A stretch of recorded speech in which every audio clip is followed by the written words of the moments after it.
മണിപ്പൂർ ഒരു കെട്ടുകഥയല്ല, അത് സംഭവിച്ച കാര്യമാണ്. അത്തരമൊരു കാര്യത്തെ നാം എന്തിനു മറച്ചു വെക്കണം? അവിടെ പീഡിപ്പിക്കപ്പെടുന്ന, വേദനിക്കുന്ന ഒരു സമൂഹമുണ്ട് എന്ന് നാം മറന്നുകൂടാ.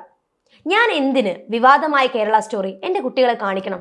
സംഘപരിവാറിന്റെ പ്രൊപ്പഗാൻഡ ചിത്രമായ കേരള സ്റ്റോറിക്ക് താമരശ്ശേരി രൂപതയും ഇടുക്കി അതിരൂപതയും പ്രോത്സാഹനം നൽകുമ്പോൾ കണക്കുകൾ പെരുപ്പിച്ചു കാണിച്ചുകൊണ്ട് ഒരു സംസ്ഥാനത്തെ മുഴുവൻ അപമാനിക്കാൻ താൻ കൂട്ടുനിൽക്കില്ല എന്ന നിലപാടിന്റെ മുഖമായി മാറിയിരിക്കുകയാണ് എറണാകുളം അങ്കമാലി അതിരൂപതയ്ക്ക് കീഴിലുള്ള സാഞ്ചാപുരം സെന്റ് ജോസഫ് പള്ളി വികാരി ഫാദർ ജെയിംസ് പനവേലിൽ. പകരം അദ്ദേഹം തന്റെ ഇടവകയിലെ കുട്ടികൾക്ക് മുന്നിൽ മണിപ്പൂർ കലാപവുമായി ബന്ധപ്പെട്ട ഡോക്യുമെന്ററി പ്രദർശിപ്പിച്ചു. അതിൽ കള്ളക്കണക്കുകളില്ല, പ്രൊപ്പഗാൻഡയില്ല, വിദ്വേഷ ലക്ഷ്യങ്ങളില്ല, സത്യങ്ങൾ മാത്രം. കുറച്ച് ദിവസങ്ങൾക്ക് മുൻപ് ഇടുക്കി രൂപത അതിന് കീഴിലുള്ള പള്ളികളിൽ 10, 11, 12 ക്ലാസ്സുകളിൽ പഠിക്കുന്ന കുട്ടികൾക്കായി വിശ്വാസോത്സവം എന്ന് പേരിട്ട പരിപാടിയിൽ വിവാദ ചിത്രമായ ദ കേരള സ്റ്റോറി പ്രദർശിപ്പിച്ചു.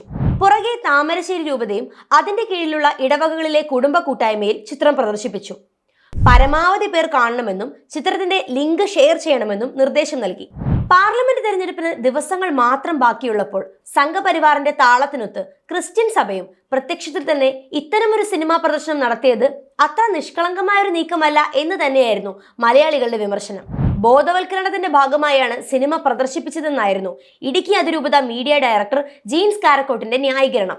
പെൺകുട്ടികളെ പ്രണയക്കുരുക്കിൽപ്പെടുത്തി തീവ്രവാദത്തിലേക്ക് നയിക്കുന്ന ലവ് ജിഹാദ് ഉണ്ടെന്നും രൂപതയുടെ ഔദ്യോഗിക വിശദീകരണത്തിൽ പറയുന്നുണ്ട്. അതിൽ വർഗീയത കലർത്തുന്നതാണ് ആശയക്കുഴപ്പത്തിന് കാരണമത്രേ. കേരളത്തിലെ മിശ്ര വിവാഹങ്ങളെ കുറിച്ച് NIA 2018 നടത്തിയ അന്വേഷണം അവസാനിപ്പിച്ചപ്പോൾ അവർക്ക് ലവ് ജിഹാദിന്റെ പൊടി പോലും കണ്ടുപിടിക്കാനായിട്ടില്ല.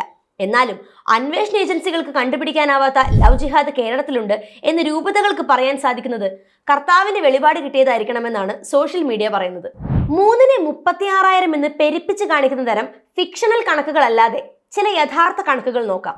2024 ആരംഭിച്ച് 4 മാസം കഴിയുന്നു.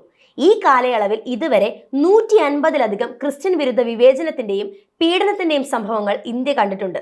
AIDS to the Church in Need എന്ന സംഘടനയുടെ കണക്കുകൾ പ്രകാരം ഇന്ത്യയിലെ 19 സംസ്ഥാനങ്ങളിൽ ക്രിസ്ത്യാനികളുടെ ജീവൻ ഭീഷണിയിലാണ്. ക്രിസ്ത്യൻ പീഡനങ്ങൾ നിരീക്ഷിക്കുന്ന ഇന്ത്യൻ സംഘടനയായ United Christian Forum for Human റൈറ്റ്സിന്റെ പുതിയ റിപ്പോർട്ട് പറയുന്നത് ഈ വർഷം ഇതുവരെ 161 ക്രിസ്ത്യൻ വിരുദ്ധ വിവേചനങ്ങളും പീഡനങ്ങളും ഇന്ത്യയിൽ റിപ്പോർട്ട് ചെയ്യപ്പെട്ടിട്ടുണ്ട് എന്നാണ്.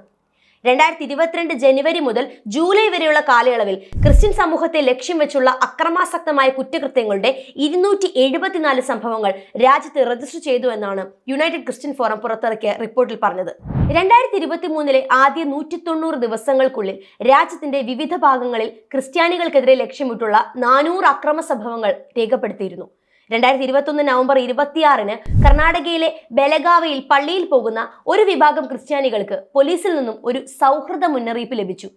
അതായത് വലതുപക്ഷ ഗ്രൂപ്പുകൾ അവരെ ആക്രമിക്കാൻ സാധ്യതയുള്ളതിനാൽ പ്രാർത്ഥനാ യോഗങ്ങൾ നടത്തരുതെന്നും അവർക്ക് സംരക്ഷണം നൽകാൻ കഴിയില്ലെന്നും ഡിസംബർ 13 മുതൽ 24 വരെ നടക്കാനിരിക്കുന്ന കർണാടക നിയമസഭയുടെ ശീതകാല സമ്മേളനം അവസാനിക്കുന്നതുവരെ പ്രാർത്ഥനാ യോഗങ്ങൾ ഒഴിവാക്കണമെന്നുമായിരുന്നു പോലീസിന്റെ അഭ്യർത്ഥന. ഇത്തരമൊരു വാർണിംഗ് കേരള പോലീസിന്റെ ഭാഗത്തു നിന്നും കേരളത്തിലെ ക്രിസ്ത്യൻ സമൂഹത്തിന് ലഭിക്കുന്നതിനെ കുറിച്ച് ഈ രൂപതാധികാരികൾക്ക് ചിന്തിക്കാനാകുമോ? എങ്കിലും സംഘപരിവാറിന്റെ മുസ്ലിം വിരുദ്ധ പ്രൊപ്പഗാൻഡയ്ക്ക് ലവ് ജിഹാദ് എന്ന് പേരുമിട്ട് നിലനിർത്താൻ ക്രിസ്തീയ സഭകൾ നൽകുന്ന പ്രോത്സാഹനം ഭയങ്കരം തന്നെ.